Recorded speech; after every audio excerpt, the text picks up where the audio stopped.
The Chicago Blackhawks moved to 2-0-0 under interim head coach Derek King and have now won back-to-back games for the first time this season. I'll go over a full recap of last night's win over Pittsburgh as well as some other stats and takeaways. And then to wrap things up, I'll talk about how the Hawks' offseason additions proved to make a difference in last night's game. All right here on the Locked On Blackhawks podcast.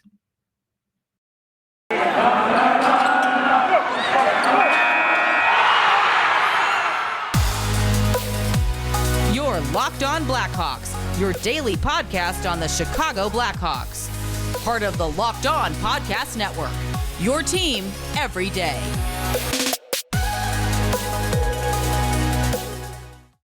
Welcome into the Locked On Blackhawks podcast, your daily podcast on the Chicago Blackhawks. Today is Wednesday, November 10th. I'm your host, Jack Bushman. You can find me out on Twitter at JackBushman2, or you could also check out my Strictly Blackhawks account at Talkin' Hockey for all the latest Blackhawks news and updates. And if you're listening to the audio version of this and you like what you're hearing today, then please be sure to go and follow the podcast. You can also go and leave me a review if you want to as well. It's all for free wherever you may listen to your podcast, whether that be through Apple Podcasts, Odyssey, Spotify, Google Podcasts, etc. If you go and follow the show right now, then you'll be able to get the latest episode as soon as it comes out each day. All right, good morning, everyone, and as always, thank you for checking into today's episode of Locked On Blackhawks and for making the show your first listen here to start your day. Before getting into anything, just like yesterday, whether you're listening this to the audio on the audio version or if you're listening through YouTube, either way, please be sure to first go and like this video, and also please go and subscribe to the Locked On Blackhawks YouTube page. I'm just starting up here on YouTube, folks, and I could use all the support that I can get right now. So once again, please, it will only take 2 seconds if you can just go and like this video and also subscribe to the Locked On Blackhawks YouTube channel. That would help me tremendously. Plus, you're going to want to be subscribed here because this is going to be your one-stop shop for everything Blackhawks.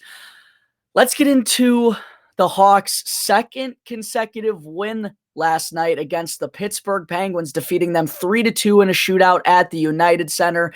That moves interim head coach Derek King's record to 2-0-0 now through his first two games from behind the bench. And for the first time this season, folks, the Blackhawks have won back-to-back games. I can't believe it took 14 games into the year to say that, but here we are. Better late than never, I guess.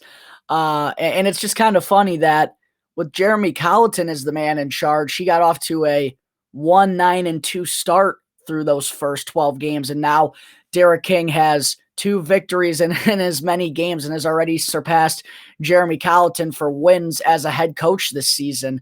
But listen, I still don't think it's right for people to act like King has made all the difference in the world here for this Blackhawks team. And yes, while I do believe he has been a breath of fresh air and has let these players play freely and on their instincts or whatnot, maybe that's made a difference. But at the same time, the Blackhawks are still kind of running the same structure and system that they were when Colliton was still here as the head coach. Derek King really hasn't had all that much time to implement any changes that he would like. He's had 1 practice and 2 morning skates, I believe. So even though the results have been much better and very different than we saw with Colliton calling the shots, I don't think that necessarily means that King is a much better head coach than Colliton is or anything. But one thing I will say about Derek King is that I think he was just the right mindset for this Blackhawks team right now. You know, with Jeremy Colliton, as I said, he's so structured, very detailed, and he's really worried about his system and doing the right things at the right time, or just making sure everyone was always in the correct spot. I feel like for the players, sometimes you get all that stuff in your head and you're so focused on like I said, being in the right place at the right time and making the right play, that you kind of just forget that you need to go out there and feel the game out and rely on your instincts in order to get things done. I think with Jeremy, he just more so focused a little bit too much on the organization and all those details rather than just letting the guys go out there and execute.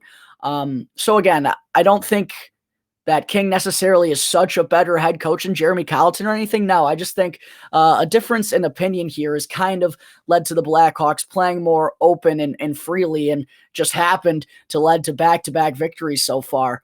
And also, one thing I want to mention with Derek King is that he's just more so been the guy to put the players in a position to succeed, and just kind of let them go and get the job done with guys they're familiar with. With Colliton, he was reluctant to play Dylan Strome in the lineup, let alone down the middle at center. He never also really put Dominic Kubalik and Jonathan Toews together this season, when those two have shown tremendous chemistry together in the past. And also, even Patrick Kane and Alex DeBrincat were being split up for the most part. That's probably the biggest difference to me here with Derek King, is that he's just letting them go out there and get into spots where they can be comfortable and make things happen. And, I don't know why Colliton was reluctant to do those things. I know he wanted 4 lines that could check, whatever that means. I don't know why checking's so important for a team with 1 win. But I just think King has gotten back to the fundamentals here and has done right with his lineup maneuver so far. First off, DeBrincat and Kane, they're so dynamic together. I mean, it just feels wrong to split those guys up, and clearly they are able to make things happen on most shifts together. Their chemistry is unbelievable. It's like the puck's on a string when they're moving it out there. They play together on the power play, so it kind of just makes sense for them to remain together on the top line. And Toews and Kubalik on the second line. Why not? Dominic Kubalik hadn't done anything in his last 5 or 6 games with Colliton as the head coach. So King recognized that, wisely put Kubalik back in a spot where he's had success in the past. And what do you know? Kubalik's put together back-to-back impressive performances here with Derek King calling the shots. So seems like these decisions and lineup changes by Derek King have worked out nicely for all parties involved. In the game on Sunday, particularly with Kubalik, I know he hasn't recorded a goal yet in these last 2 games, but he's had a bunch of chances. He led the Blackhawks with 6 shots on goal in that game against Nashville on Sunday. Had a plethora of chances as well last night against the Pens. Unfortunately, rang one off the post in the third period when he could have put the game away, but definitely Kubalik has looked more alive than he has in the last couple of weeks since being reunited with Jonathan Toews. What else do I got here? Oh yeah, I was also a little salty that Kubalik rang one off the pipe, since I had $20 down on him to score a goal last night. Just can't buy one of these bets. I'm still going to throw money down until I get it right. But I mean, that one was frustrating to say the least. Kubalik came so close to winning me like $30, but nope, off the post. Still has not scored a goal in his last 8 games, but things are definitely trending in the right direction for Dominic Kubalik. And if I'm Derek King, I'm not making any changes to either of those top 2 lines. Also, what I'm really liking about Derek King so far is that he's already relying on the big dogs to get the job done. I mean, Seth Jones, Connor Murphy, Alex DeBrincat, Patrick Kane, they've been on the ice for the major portion of the game, which they should be. Those are the Blackhawks' best players. They need to be playing, especially in crunch time down the stretch. Seth Jones finished with over 30 minutes last night. I'll have plenty more on him coming up in just a minute. I saw Patrick Kane was double shifting with both power play units from time to time, which I don't think is ever a bad idea to get Kane additional touches in the offensive zone. And same with Alex DeBrincat. I mean, the Cat has become such a valuable weapon, not only in the offensive zone, but Also on the penalty kill and in defensive situations too, King already shows that he can trust DeBrincat in all of those. And he's shown that so far by playing him. I believe he got 26 minutes of ice time last night. And with Jones, one thing I wanted to say, not only did he finish with over 30 minutes of ice time last night, but he also played 3 minutes and 9 seconds of the 5-on-5 overtime period. Derek King knew that he needed his big dogs out there in order to try and pull off a victory, and he was not hesitant at all to throw Jones out there for all the big-time situations. So, also, I completely forgot about this. Derek King continues to use the trio of DeBrincat, Kane, and Jones to start out overtimes, despite Alex DeBrincat not being a center, which has made me laugh the last 2 times the King has gone that route, basically forfeiting the faceoff just for that offense. But hey, it's worked out both times so far. It's just giving me a good chuckle going to see DeBrincat out there for the 3-on-3 faceoff to start overtime.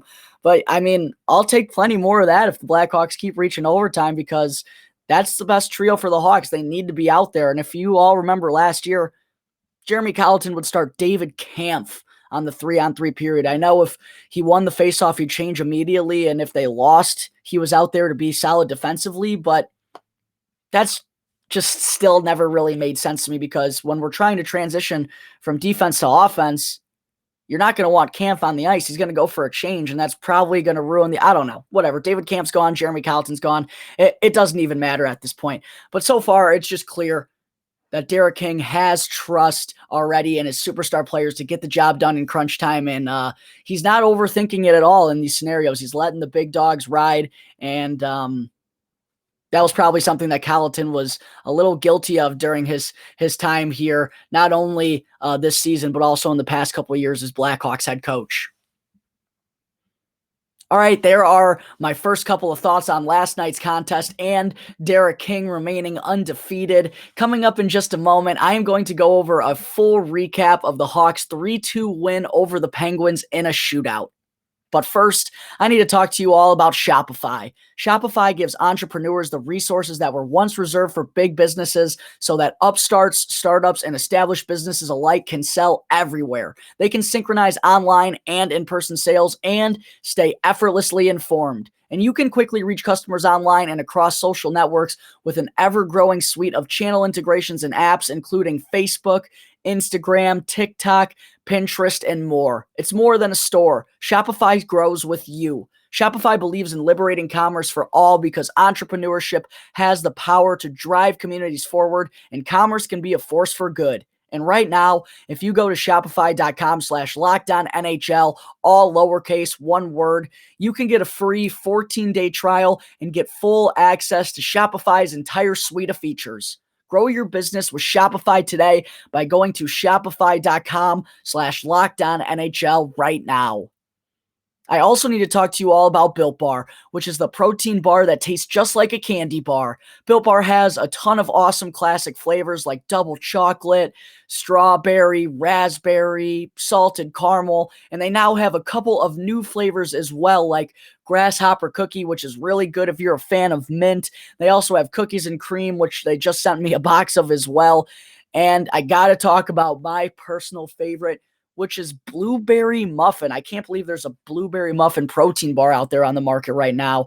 But if there's a flavor you like, I guarantee that Built Bar's got it. They also have a ton of additional flavors right now, aside from the ones that I just mentioned, all of which are covered in 100% real chocolate and are soft, easy to chew, and great for the keto diet. Not only are all the bars low calorie and low sugar, but they are also a tremendous source for protein and fiber. So be sure to go to BuiltBar.com today and use the promo code LOCKED15. That's a capital L in locked, then the number 15 to get 15% off your next order. One more time, be sure to check out BuiltBar.com for a delicious and healthy snack option and use our exclusive promo code LOCKED15 to get 15% off your next order.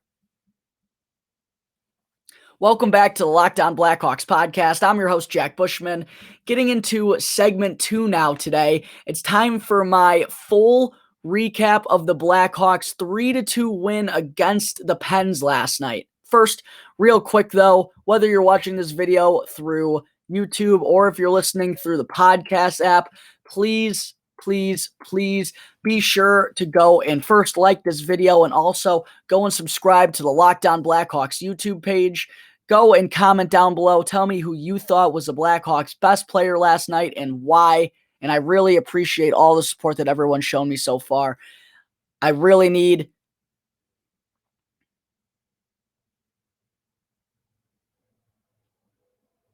appreciate everyone out there that has given me support over the past year and year and a half, actually, as the host of the show. But now to keep things growing, I would really appreciate it if y'all can do me one more favor.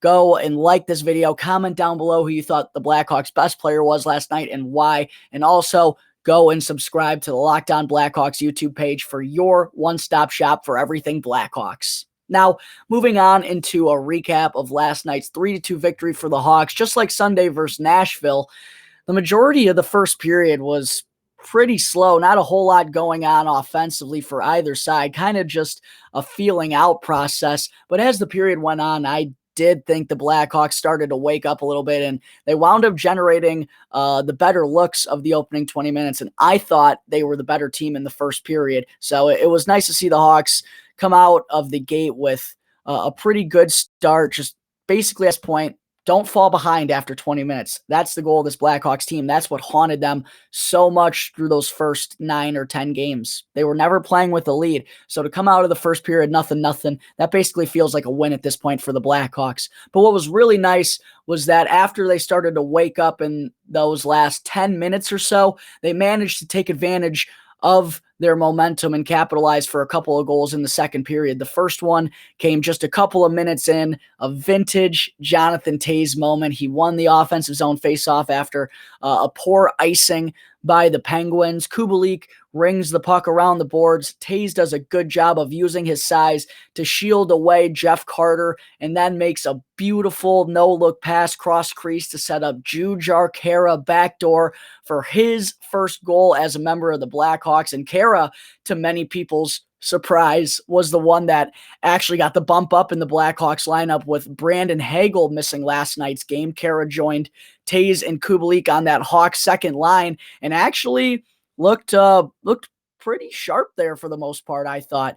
And that decision actually turned out to be marvelous by head coach Derek King, because not only Khaira cashed in for his first goal of the season, but a lot of people, I think, don't know this about Jujhar Khaira right now, but he is by far the Blackhawks' best defensive forward so far this season. I mean, the numbers, if you go and look at them analytically, he is far and beyond everyone else. So it makes sense to put him on a second line with Jonathan Toews, who's always been a strong two-way center, and then Dominic Kubalik is the goal-scoring touch of that trio. So I thought that was also a really smart decision by head coach Derek King last night as well. And, you know, with Khaira, he's just an absolute bowling ball out there.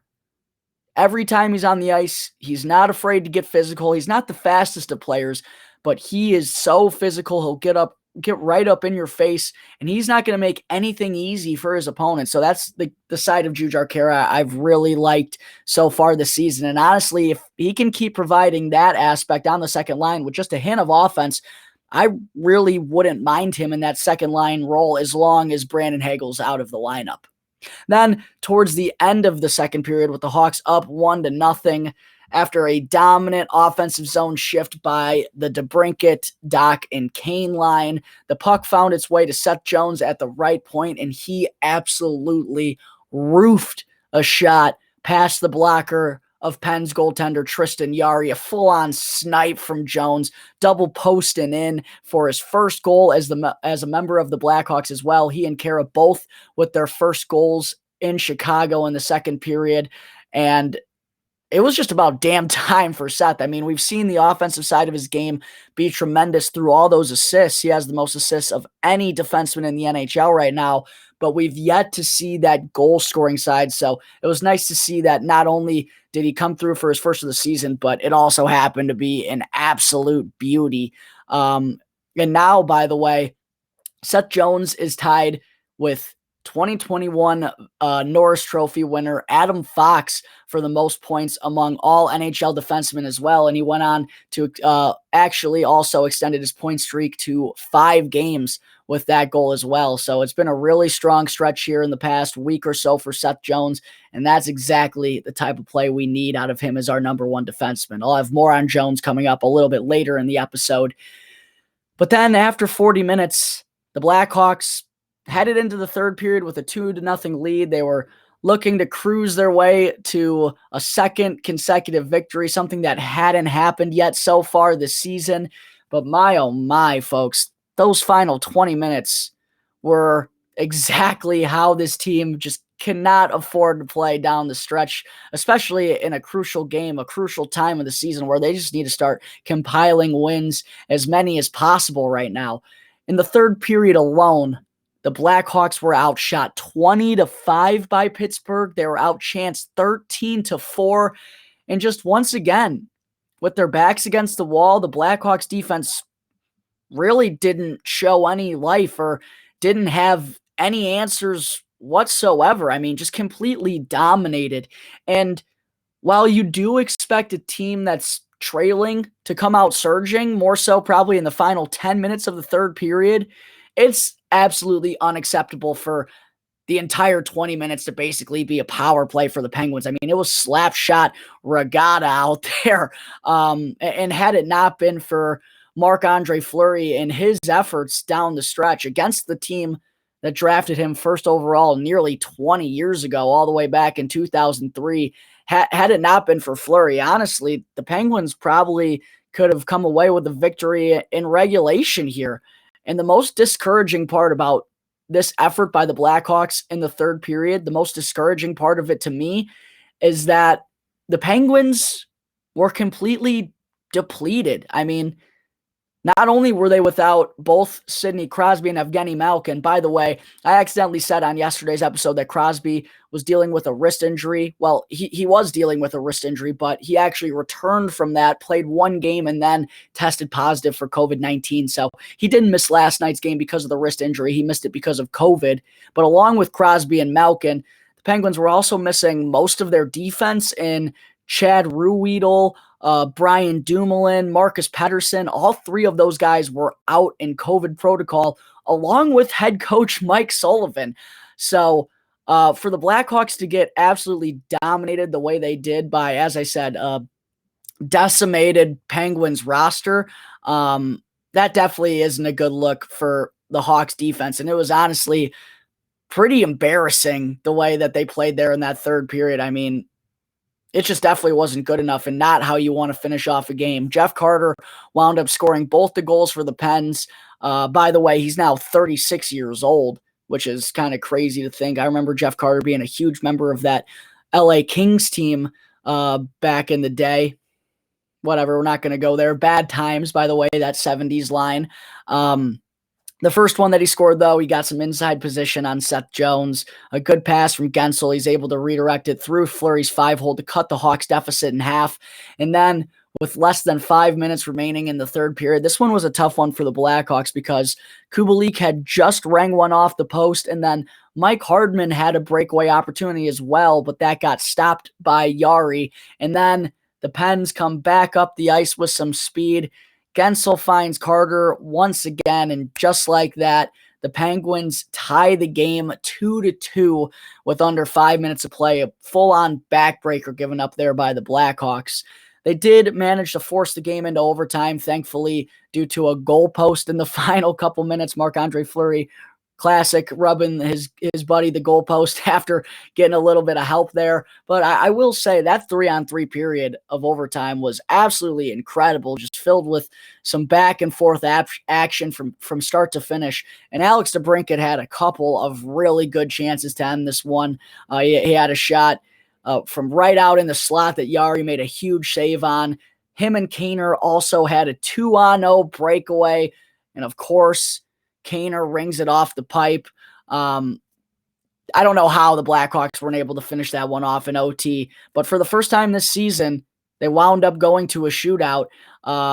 Started off with vintage Taser going 5-hole on Yari to put the Blackhawks ahead. Marc-Andre Fleury comes through clutch and stops both Penn shooters that he faced, and then Alex DeBrincat with the puck on his stick, the game on the line, he goes bar down, glove high, past Tristan Jarry, bar down Brinksy, and that gave the Blackhawks the 3-2 shootout win. They absolutely needed to come away with 2 points last night.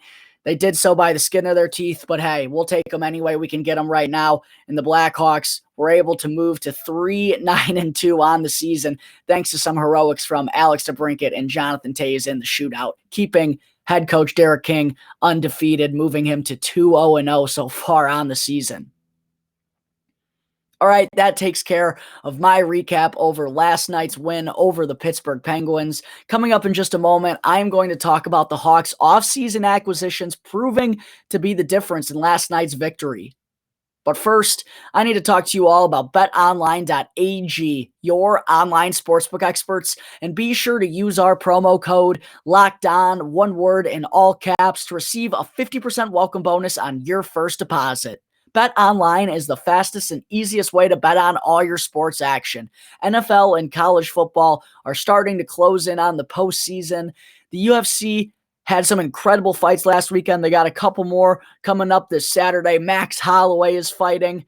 Not going to lie, I'm probably going to have some money on Max. And we're also now in the midst of the NBA and the NHL getting up and running, as you don't want to miss anything for either of those. So for any sport you want to gamble on, you can get all the latest news, odds, and info with BetOnline. They have real-time updated odds and props on almost anything you can imagine. It's the best way to place your bets, and it's also free to sign up. So don't sit on the sidelines anymore. Head on over to the website, or you can also use your mobile device to sign up today, and be sure to use our exclusive promo code LOCKEDON, that's one word in all caps, to receive a 50% welcome bonus on your first deposit.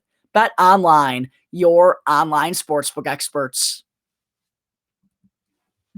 All right, we're back here on the Locked On Blackhawks podcast.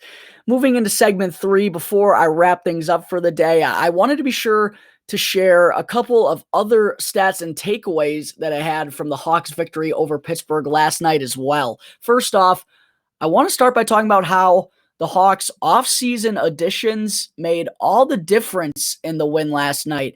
Starting with Seth Jones, I already talked about, he played a massive role, over 30 minutes. He actually finished with 31:49 of ice time. But more so than that, I thought it was arguably his best performance of the season. Played over half the game, and not only that, but he played like a true number one defenseman last night on both sides of the puck. And I know that he did get beat by Jeff Carter early on in that third period to give the Pens some life, but I still think that he was really solid in the defensive zone for the most part, and of course scored an absolute dandy of a goal to record his first as a member of the Blackhawks. And in that 3-on-3 period, I don't know if the Hawks were able to force a shootout without some of the plays that Seth Jones made. A couple of big-time breakups. He was also the one that made the play that led to Kane and DeBrincat having a 2-on-0, which should have ended the game right then and there.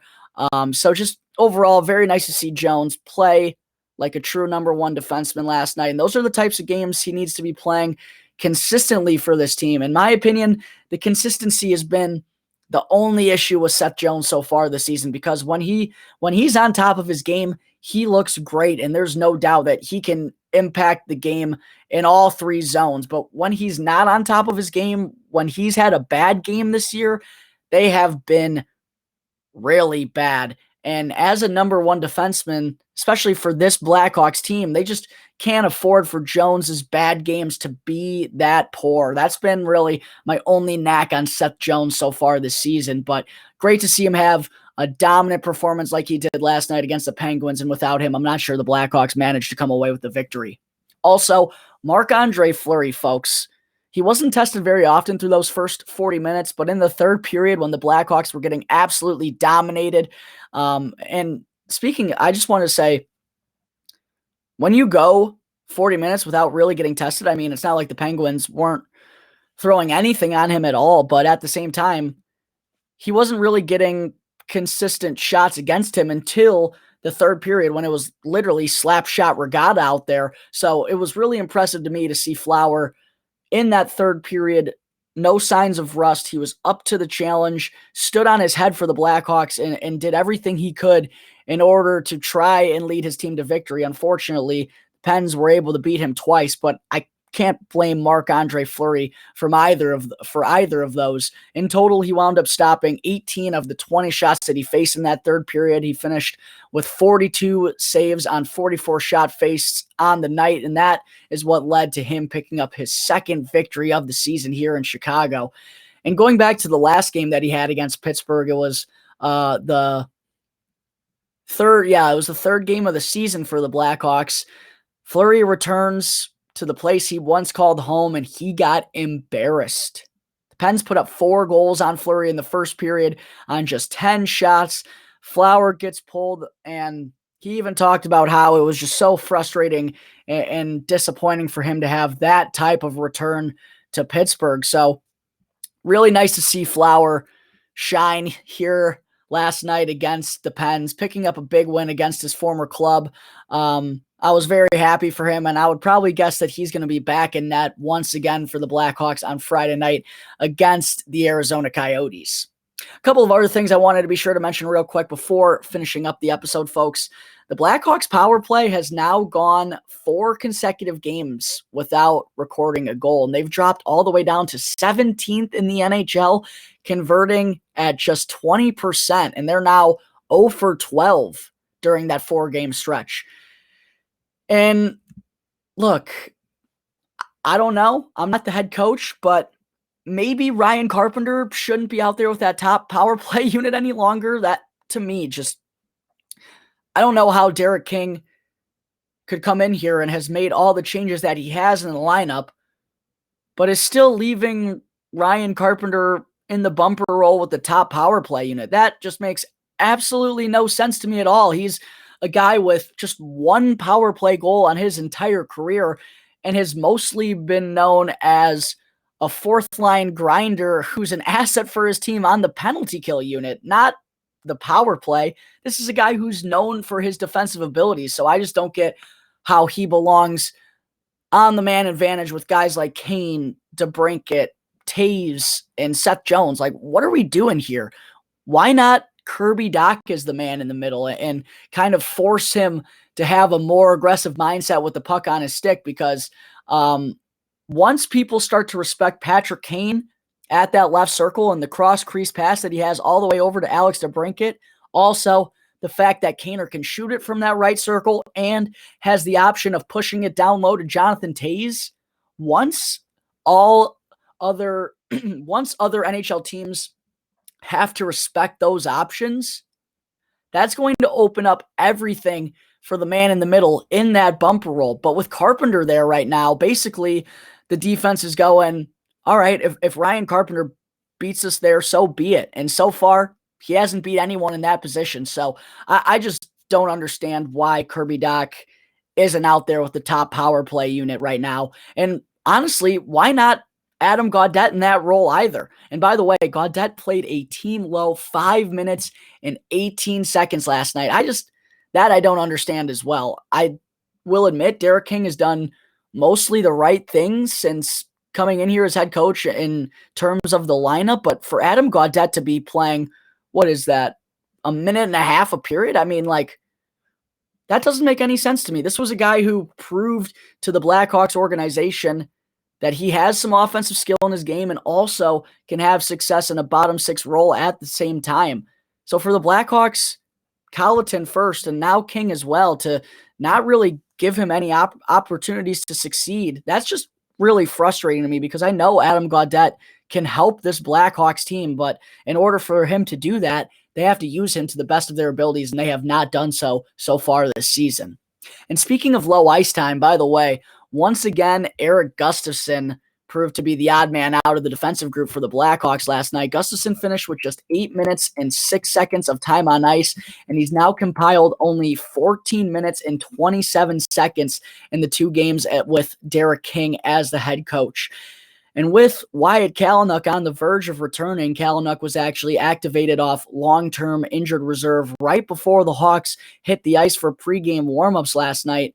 With Kalynuk seeming to be pretty close to rejoining the lineup, you got to imagine that Erik Gustafson is probably on his final days with this Blackhawks organization, because for them to send him to Rockford, that wouldn't really make any sense right now either. Why would you want to go play Erik Gustafson and take ice time away from prospects like Ian Mitchell, Nicholas Beaudin, Alec Regula, Jakob Galvis, probably Isaac Phillips once he clears COVID protocol as well? It just doesn't really make any sense for Gustafson to be here any longer. And honestly, he hasn't looked anything close to an NHL level defenseman in his second stint here with the Blackhawks. What a terrible final move by Stan Bowman, by the way. Just has not worked out in any way, shape, or form. Erik Gustafson has been bad. I can't lie to you. Erik Gustafson has been bad. So again, I imagine he's probably in his final days here as a member of the Blackhawks. And unless COVID issues continue to plague this team, which somehow that just seems to keep happening. And we also just played against a Penguins team that's been decimated by COVID. So hopefully the Blackhawks don't have any more new cases when they hit the ice this morning for practice, because I think that's the only way that Erik Gustafson is going to remain a member of the Chicago Blackhawks for much longer.